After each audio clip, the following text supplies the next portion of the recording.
Welcome to GK land.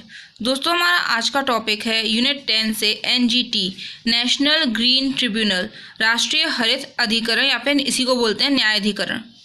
अनुच्छेद 21 क्या बोलता है? प्राण और दैहिक स्वतंत्रता का संरक्षण।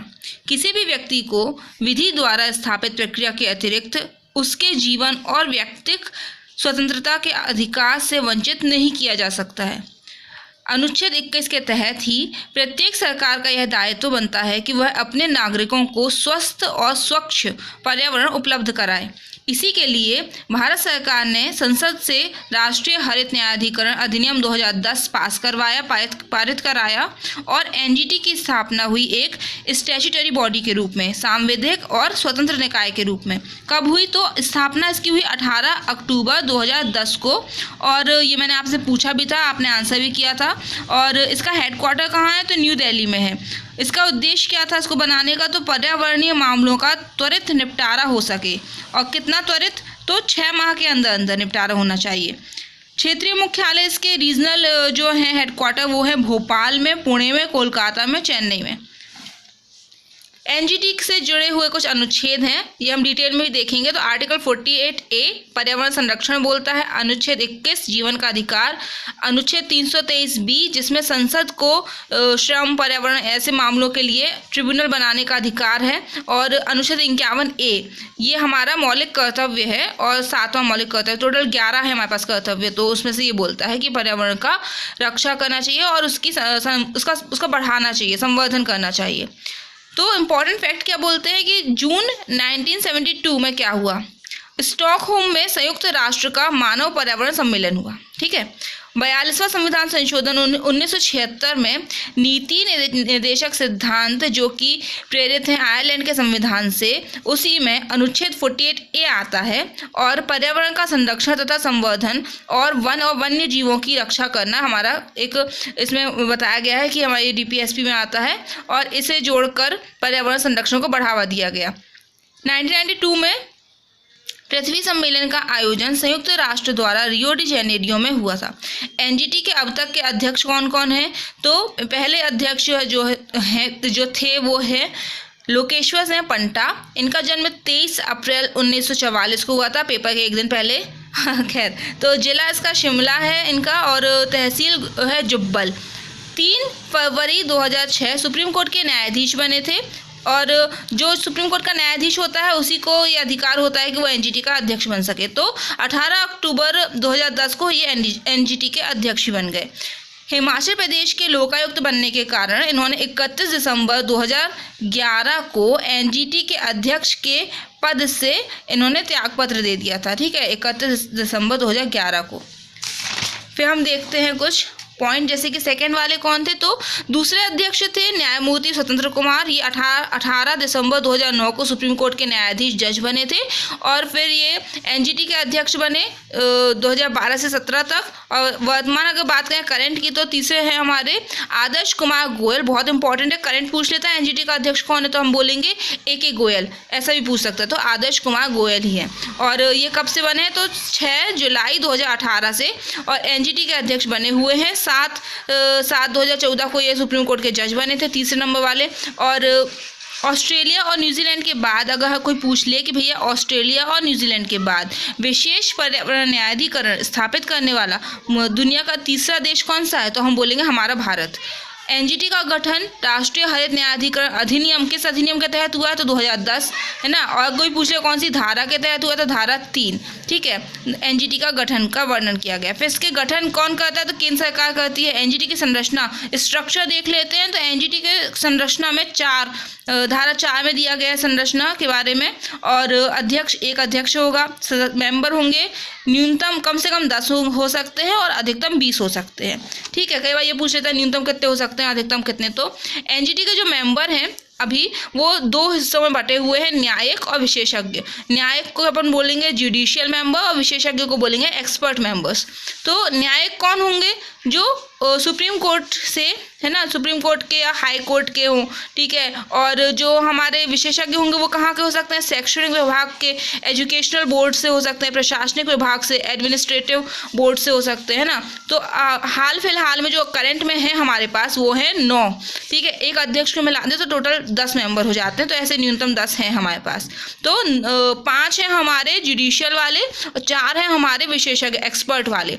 तो जो न्यायमूर्ति रामकृष्णन हैं ये हमारे जुडिशियल न्यायमूर्ति है ना, और जस्टिस एस.के. सिंह, ठीक है, सुधीर अग्रवाल, फिर एम सत्यनारायण, जो मैंने आपको ऑप्शन में दिया था कंफ्यूज करने, आप हो गए थे कंफ्यूज। तो न्यायमूर्ति बी अमित स्थलेकर, ओके, स्थलेकर। और फिर आते हैं विशेषज्ञ एक्सपर्ट में, तो डॉक्टर नागेनंदा और श्री सैबल दास गुप्ता, डॉक्टर अरुण कुमार वर्मा और डॉक्टर सत्य गोपाल कोरलापति, ये करंट के थे। फिर मतलब कि हाल फिलहाल में चुने गए। तो फिर वर्तमान में एनजीटी में टोटल देखें तो 1+9 का रेशियो है, मतलब कि एक अध्यक्ष और 9 मेंबर हैं, टोटल 10 हैं, एक अध्यक्ष, 5 न्यायिक सदस्य, 4 विशेषज्ञ सदस्य। कई बार ऐसा पूछ सकता है कि भैया एनजीटी में कितने विशेषज्ञ सदस्य हैं, तो 4 हैं, कितने न्यायिक सदस्य हैं, तो 5 हैं, ठीक है। वर्तमान अध्यक्ष कौन है, अपने ए.के. गोयल।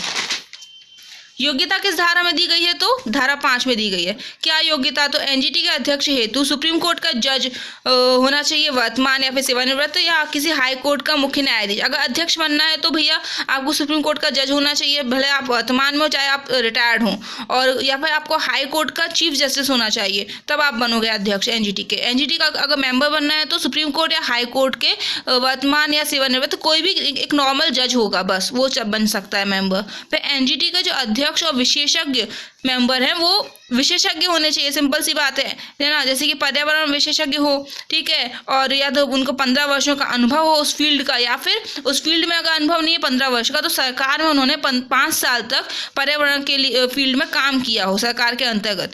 धारा 6 में क्या बात की है, तो नियुक्ति बताई गई है। एनजीटी के अध्यक्षों और सदस्यों को सभी को केंद्र सरकार के द्वारा नियुक्त किया जाता है, ठीक है। नियुक्ति कौन करता है, केंद्र सरकार, अध्यक्ष की भी और सदस्य की। अध्यक्ष की नियुक्ति भारत के मुख्य न्यायाधीश की, अच्छा अकेले केंद्र सरकार नहीं कर लेती, ये सलाह लेती है मुख्य न्यायाधीश की, और तब जाके नियुक्त करती है अध्यक्ष को। और सदस्यों के लिए एक चयन समिति है, उसकी सिफारिश होती है, वो बोलता है भैया कर लो, तो वो केंद्र सरकार मान जाती है। धारा 7 पदावधि, ठीक है। अध्यक्ष व सभी जो मेंबर हैं वो उनकी टोटल जो है वो कब तक रह सकते हैं, 5 साल तक रह सकते हैं, ये तो सीधी सी बात है। लेकिन 5 साल और कितने वर्ष तक, तो यहाँ आता है पेंच फंसता है, कैसा कि ये पुनः नियुक्ति के पात्र नहीं होते, पहला फैक्ट। और सेकेंड थिंग इज, कोई भी अध्यक्ष और जो सदस्य है वो सुप्रीम कोर्ट से है अगर, तो भले वो सदस्य भी है तो 5 साल और 70 वर्ष तक रहेगा। कोई भी अध्यक्ष या मेंबर अगर वो हाई कोर्ट से बिलोंग करता है तो वो 5 वर्ष तो रहेगा ही, लेकिन 67 ईयर्स रहेगा, ठीक है, 67। फिर अन्य विशेषज्ञ सदस्य जो अनुभवी हैं वो 5 वर्ष लेके 65 ईयर्स तक ही रहेंगे, जो भी पहले खत्म हो जाए। धारा 8 में बोला है पद त्याग या त्याग पत्र ये केंद्र सरकार को देंगे क्योंकि उन्हीं ने भर्ती किया था। फिर धारा 9 बोलता है वेतन और सेवा शर्तें ये भी केंद्र सरकार डिसाइड करेगी, और एक और मजे की बात कि इनको हटाया भी केंद्र सरकार के द्वारा ही जाएगा। हटाने की प्रक्रिया क्या है, तो अध्यक्ष और सदस्यों को सुप्रीम कोर्ट की जांच के बाद, ठीक है, इन पे जांच बैठेगी, अगर कुछ ये दोषी पाए जाते हैं तो केंद्र सरकार के द्वारा निम्न आधारों पर, कौन कौन से आधार भैया, तो आधार जिसे दिवालिया या न्याय निर्णित घोषित कर दिया गया हो, जिसे ऐसे अपराध के लिए दोषी पाया गया हो जिसमें केंद्र सरकार की नज़र में वो नैतिक अधमता, ठीक है, मोरल टर्पिट्यूड माना जाता है, या फिर शारीरिक और मानसिक रूप से अक्षम मतलब कि असमर्थ हो गए हों। एनजीटी के काम तो कार्य है इनके पर्यावरण से जुड़े मुद्दों का प्रभावी और जल्दी में निराकरण कर दो, बस यही चाहते हैं हम। और जंगलों की सुरक्षा, उनका संरक्षण देना, ठीक है, प्राकृतिक स्रोतों का संरक्षण करना, सिंपल सी बात है जो हम सबको मालूम है पर कोई नहीं करता। पर्यावरण से जुड़े कानूनों की रक्षा करना, बहुत कम लोग करते भी हैं। और किसी नागरिक के अधिकारों के हनन पर उन्हें आर्थिक सुरक्षा मुहैया कराना, पर्यावरण सुरक्षा के प्रति आम लोगों में जागरूकता पैदा करना, देश में आम नागरिकों को स्वच्छ पर्यावरण मुहैया कराने का प्रयास करना। एनजीटी पर्यावरण को नुकसान पहुंचाने वाली गतिविधियों को रोकने में इम्पोर्टेंट रोल निभाती है। इसकी पावर क्या क्या है, तो राष्ट्रीय हरित न्यायाधिकरण के किसी भी, अच्छा ये आया हुआ क्वेश्चन है, बहुत इंपॉर्टेंट है, क्यों हो जाता है, क्योंकि आया था और इम्पॉर्टेंट है इसलिए। राष्ट्रीय हरित न्यायाधिकरण के किसी भी निर्णय से व्यथित होकर कोई व्यक्ति सर्वोच्च न्यायालय में अपील कितने दिन के भीतर दायर कर सकता है, तो 30 दिन, 45 दिन, 60 दिन, 90 दिन। तो हमने इसका आंसर किया था 90 दिन, जो कि सही था, और 3 माह भी आपको पूछ सकता है घुमाने के लिए, तो वो भी सही होगा। फिर आता है क्या फैक्ट की एनजीटी द्वारा दिए गए आदेश, निर्णय, अधिनिर्णय के विरुद्ध सर्वोच्च न्यायालय में 90 दिनों के भीतर अपील दायर कर सकते हैं। उन सभी मामलों, और कुछ इसकी अन्य पावर क्या है कि उन सभी मामलों की सुनवाई कर सकता है जिनमें डायरेक्ट या इनडायरेक्ट, ठीक है, रूप से पर्यावरण शामिल हो।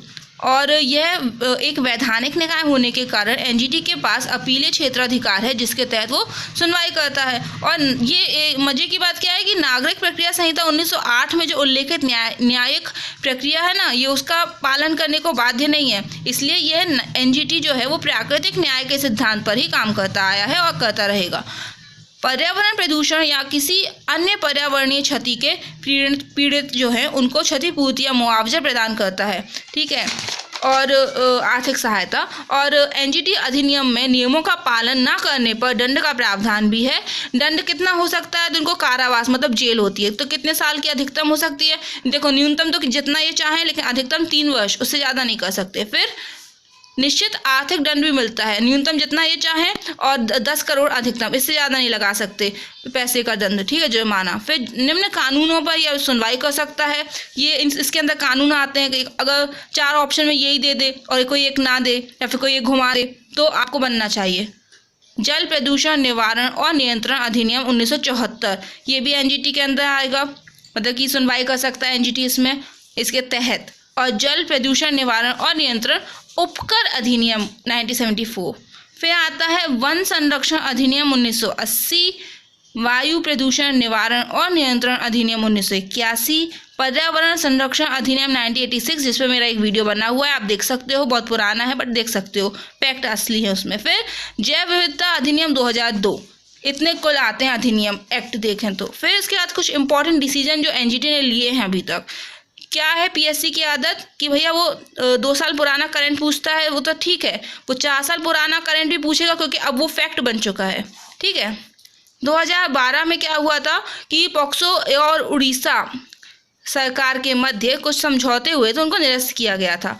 फिर 2012 में खुले में कचरा जलाने पर एनजीटी ने पूर्ण बैन मतलब कि प्रतिबंध लगा दिया था। 2013 में अलकनंदा हाइड्रो पावर लिमिटेड को याचिकाकर्ताओं को मुआवजा देने का आदेश दिया था, भैया पैसा दो उनको। फिर मोस्ट इम्पॉर्टेंट क्या है, क्योंकि 15-17 की बात पूछ सकता है, तो 2015 में दिल्ली एनसीआर में 10 वर्ष से अधिक पुराने जो डीजल के वाहन चल रहे थे उन पर रोक लगाने को कहा गया था। और साथ ही साथ 2017 में दिल्ली में आयोजित आर्ट ऑफ लिविंग फेस्टिवल में पर्यावरण की अनदेखी करने के कारण 5 करोड़ का जुर्माना लगाया था। मैंने आपको बताया था कि अधिकतम 10 करोड़ तक लगा सकता, तो भैया 5 करोड़ का ठोक दिया जुर्माना।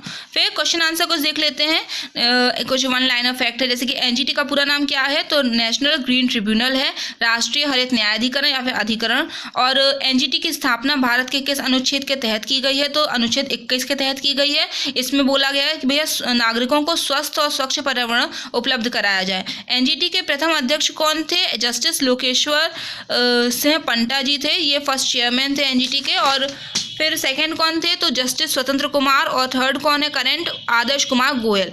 एनजीटी के जो का हेडक्वार्टर है वो कहाँ पे है, वैसे तो न्यू दिल्ली में है मेन हेडक्वार्टर, लेकिन इसके जो रीजनल हेडक्वार्टर है वो है भोपाल में, पुणे में, कोलकाता में, चेन्नई में। अगर कोई इसको घुमा के पूछ ले क्या कि भैया एनजीटी के जो रीजनल हेडक्वार्टर है वो कहाँ है, तो अपन को अगर भोपाल ना दे के एमपी पूछ सकता है, सही जोड़ी बना के बोलते हैं ना, वही सब कूट वाले प्रश्न, तो भोपाल का एमपी बोल सकता है, पुणे की जगह वो महाराष्ट्र लिख सकता है, कोलकाता की जगह पश्चिम बंगाल और चेन्नई की जगह तमिलनाडु, तो अब हम कंफ्यूज नहीं होंगे।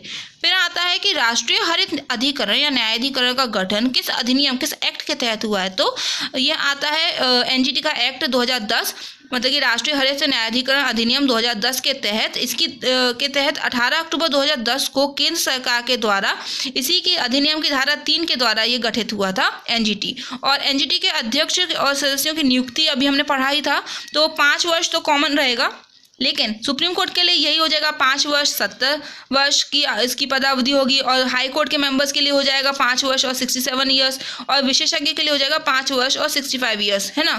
फिर आता है कि केंद्र सरकार के द्वारा एनजीटी के अध्यक्ष की नियुक्ति किसके परामर्श से की जाएगी, तो CGI chief justice of India के परामर्श से किया जाएगा, ठीक है। कौन करेगी, केंद्र सरकार करेगी। निम्नलिखित में से कौन से अनुच्छेद, ये मैंने आपसे पूछा था, आपने इसका आंसर भी किया था, तो उन्हें अनुच्छेद इनमें से कौन कौन से हैं जो कि एनजीटी से रिलेटेड हैं, जुड़े हुए हैं। तो अनुच्छेद 21 जुड़ा हुआ है, स्वस्थ एवं स्वच्छ पर्यावरण नागरिकों को मिले इसीलिए, ठीक है। और ये क्या है, किसके अंदर आता है, मौलिक अधिकार के अंदर आता है, जो कि हमने अमेरिका से प्रेरित है हमने लिया है। फिर संसद से एनजीटी इसीलिए संसद से एनजीटी एक्ट 2010 पारित करवाया गया तथा 18 अक्टूबर 2010 को इसकी स्थापना हुई। फिर आता है डीपीएसपी से हमने लिया है आर्टिकल 48, जो कि डीपीएसपी कहाँ से लिया हमने, आयरलैंड से ना। और ये 48A जो है ये पर्यावरण का संरक्षण और संवर्धन तथा वन और वन्य जीवों की रक्षा की बात करता है, जो कि एनजीटी से जुड़ी हुई बात है। फिर 51A भी जुड़ा हुआ है, क्योंकि मौलिक कर्तव्य है रूस से जो हमने लिया था, और प्राकृतिक पर्यावरण की रक्षा और उसका संवर्धन करना चाहिए, हमारा कर्तव्य बनता है, ठीक है। फिर मौलिक कर्तव्य, फिर आता है कि अनुच्छेद 323B ये अधिकरणों ट्रिब्यूनल्स की बात करता है, उसकी स्थापना को बंद करता है। जैसे कि कुछ फैक्ट है इंपॉर्टेंट, अधिकरण जो है, अधिकरण संबंधी प्रावधान भैया मूल संविधान में था ही नहीं, ठीक है। इन्हें तो भारतीय संविधान में 42वें संविधान संशोधन अधिनियम 1976 के द्वारा जोड़ा गया। तो आपको ये पूछ ले कि भैया एनजीटी का संबंध इनमें से किस उससे है, संशोधन से है, तो अपन बोलेंगे 42वें। कौन से ईयर में हुआ था, 1976 में। फिर आर्टिकल 323A और 323B जो है ये क्या है, तो 323A प्रशासनिक अधिकरणों से जुड़ी हुई बात करता है, और 323B संसद को और राज्य विधानमंडल अधिकरणों की स्थापना करने की पावर देता है, ठीक है। Okay, thank you friends, bye.